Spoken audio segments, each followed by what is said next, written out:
नमस्कार लाडक्या बहिणींनो, आपले नोव्हेंबर महिन्याचे पैसे आलेले नाहीत, मानधन जमा होण्यास तकलीफ होते, तर आता या प्रकारे आपण पैसे चालू करू शकतो.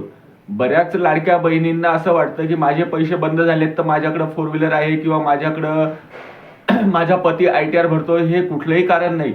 आपण KYC प्रॉपर केलेली नाहीये आणि लवकरात लवकर KYC चालू होणार आहे. शासनाने GR काढलेला आहे की KYC तारीख 31 जानेवारी झालेली आहे. तरी बऱ्याच लाडक्या बहिणी बाकी आहेत, ज्या खेड्यापाड्यात राहतात, ज्यांचे मोबाईल नंबर अपडेट नव्हते, अशा बऱ्याच लाडक्या बहिणी बाकी राहिल्यात.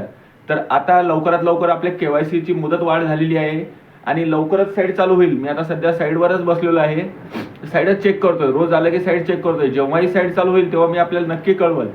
तरी लवकरात लवकर साईट चालू झाल्यावर आपली KYC करून घ्यायची. आणि दुसरी एक खास विशेष सूचना सर्व लाडक्या बहिणींना, ज्यांचे पण पैसे जमा झालेले नाहीत त्यांनी एक वेळेस पंचायत समितीत जाऊन आवश्यक चेक करावे.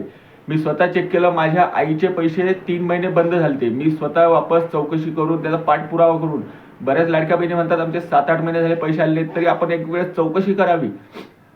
आपले पैसे का बंद झाले, आपण ते त्रुटी दुरुस्त करून पैसे परत चालू करता येतात.